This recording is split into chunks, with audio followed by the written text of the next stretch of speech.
Cam, of course, there's still more work to be done, but it's got to feel good in your 7th season with the Bucs here to not only make it to the playoffs, but to now be preparing for the divisional round of the playoffs. Yeah, for sure.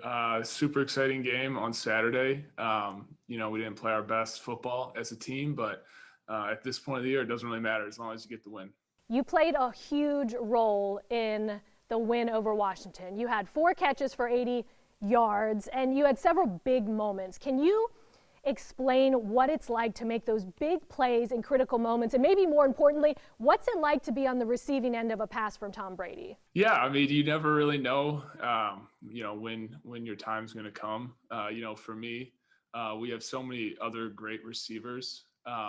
So I don't always get the looks game to game. So just to have those opportunities in the game on Saturday, kind of the way that they were covering us and the plays we called, I was able to get some good matchups and was able to make some plays for us. And Tom made some great passes as always.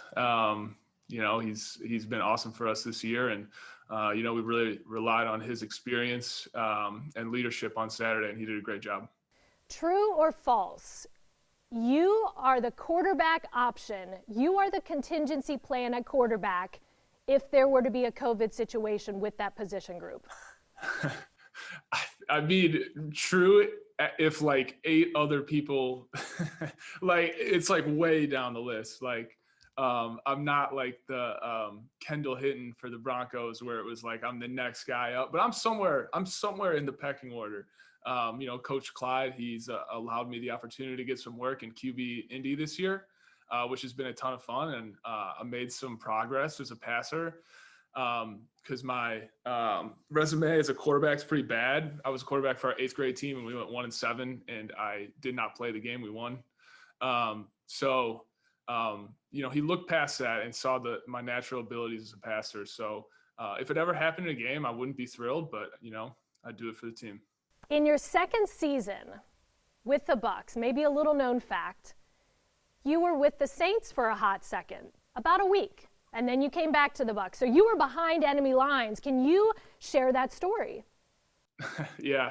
So I got cut from our practice squad after week 1, and I went to New Orleans for 5 days, and we actually played the Bucs. So they kind of used me as like a mole a little bit, but I didn't give them any good intel because, I had a hunch I would be back.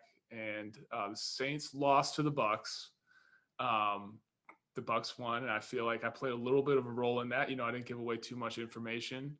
And then on Monday after the game, got a call from Lovey, and they signed me back, and I've been here since, which is good. I like Tampa more than New Orleans. Well, good. I know Bucs fans are glad to have you on their side. Another fun fact here, you and Sean Payton went to the same high school. You guys went to Naperville Central. Do you guys have any sort of relationship, or is it just sort of you guys are familiar with each other from both being Red Hawks? We got a little bit of a relationship, not much. I had my 5-day stint as a Saint, and that was our first time actually meeting each other. A lot of mutual friends. And I've got to know him a little bit better over the years. Just we make sure to, talk to each other before or after every game, and pretty cool, pretty small world that I'm able to have that relationship with him. But hopefully we can give him an L on Sunday.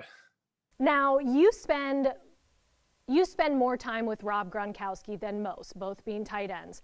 We asked Tom Brady, share a story, favorite memory with Gronk. From your time with Rob Gronkowski this season, can you share a favorite Gronk moment? And feel free to add an impression of Gronk in there like Brady did.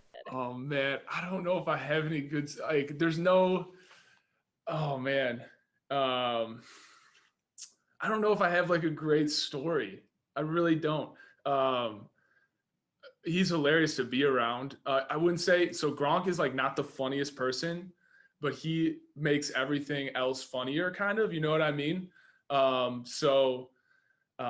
Being around him has been a ton of fun. I don't really have any great Gronk stories to choose from, just because they're the little moments, throughout the day that he just makes things a little bit funnier.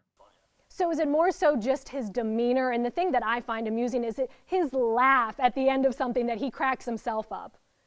Yeah, for sure. That's his charm. You know, he thinks his jokes are super funny. And so he'll laugh at all of his own jokes and all of his own little quirky things he says. So you don't really necessarily laugh at what he says, but you just kind of laugh at his laugh. And it takes a while to get used to his laugh. At first, it's kind of like almost sounds like a fake laugh, but that's his real laugh. Yeah. You have a golden doodle named Archie that was put in the spotlight at the beginning of training camp. When you came up to the facility, he was chilling out the window of your car. How is he handling this fame? And is he an IG influencer yet?